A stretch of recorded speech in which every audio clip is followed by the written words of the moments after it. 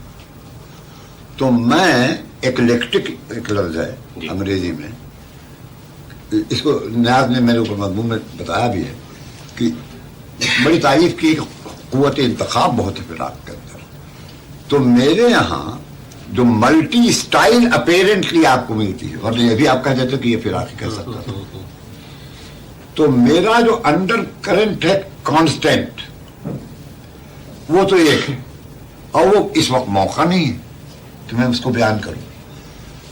لیکن آپ یہ بہت بڑی بات سوال اٹھایا ہے انہوں نے، وہ یہ ہے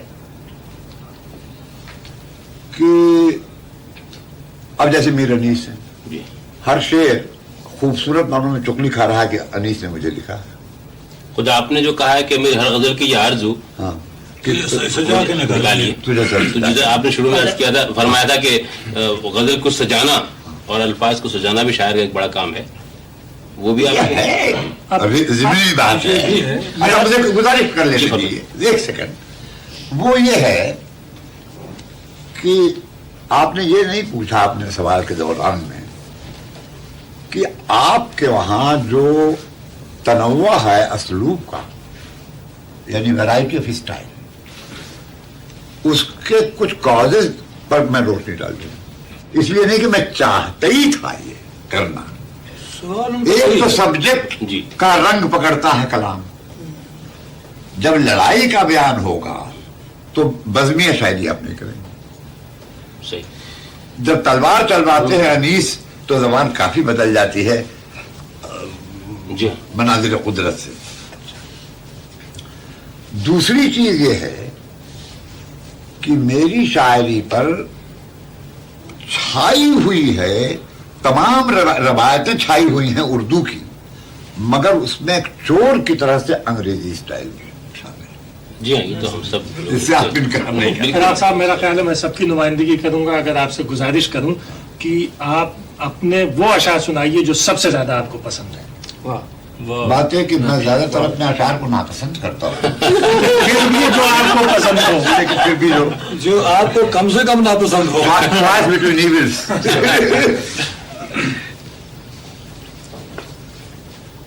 اچھا، ہنسی سے دور الگ رہ کے یہ بات آپ لوگوں کو اور مجھ کو خود تعجب میں ڈال دے گا. میں ہی کہہ رہا ہوں کہ شاعر کو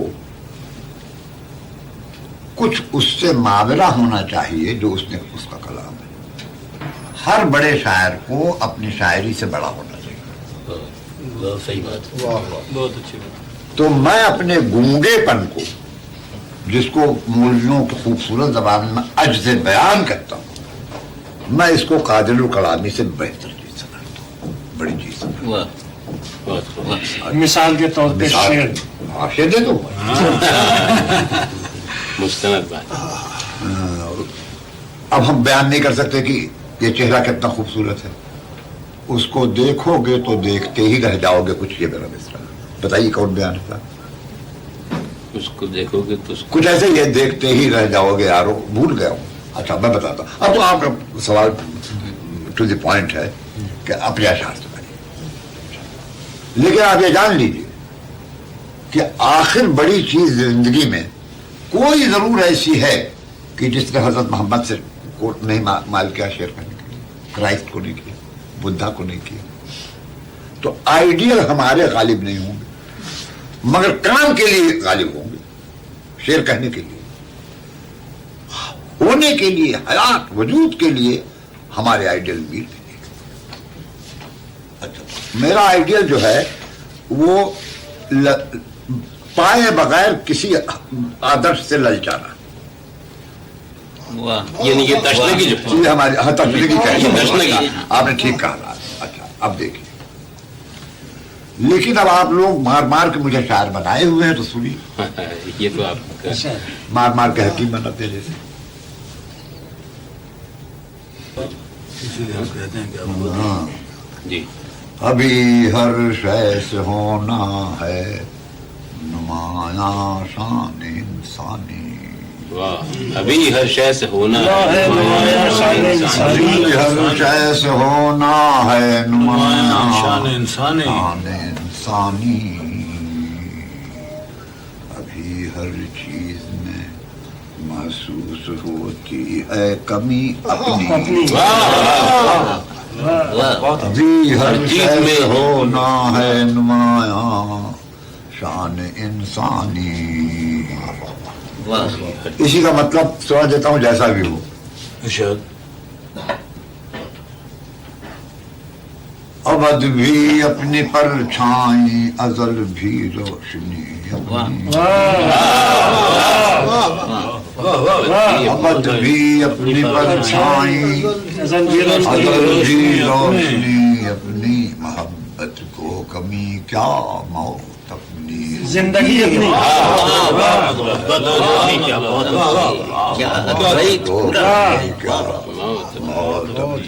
زندگی اپنی.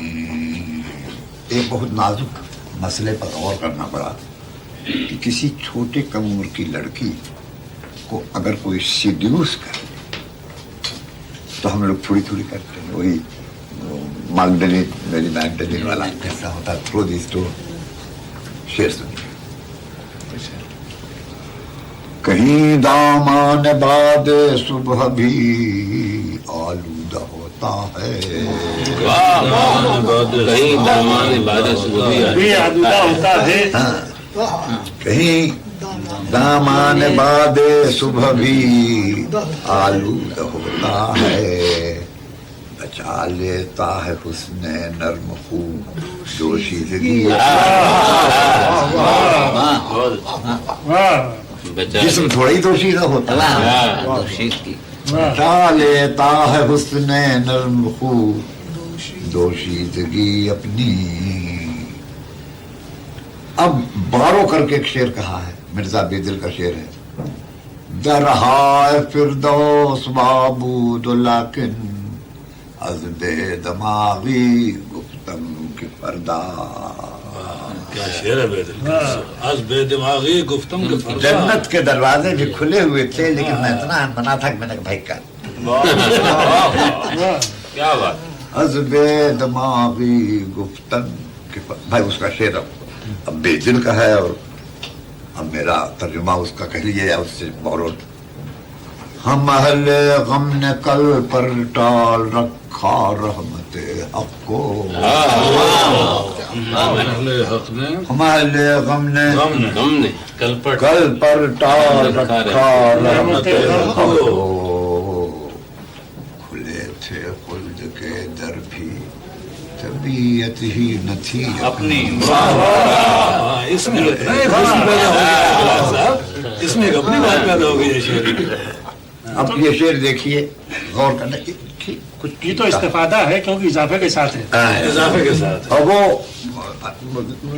اشارہ کیا میں جھلا گیا تھا نیاز نے کی مومن سے ان کا رنگ ملتا ہے.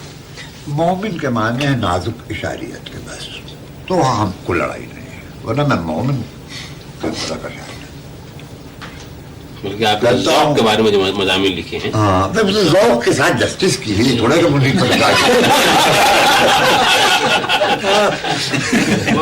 آپ کی میں تعریف کروں تو میں آپ کی طرح ہو جاتا ہوں. کہتا ہوں ہم اہل دل کو مل نہ سکا اذن یاس بھی. ہم نے چاہا تھا کہ نراش ہو جائے لیکن معشوق اجازت نہیں دے رہا. ہم اہل دل کو مل نہ سکا اذن یاس بھی. بیگانہ وار کہتی ہے وہ آنکھ ابھی نہیں. کہتی ہے وہ ابھی نہیں. ابھی نہیں. بڑی دولت ہے یار. بیگانہ وار کہتی ہے وہ آنکھ ابھی نہیں.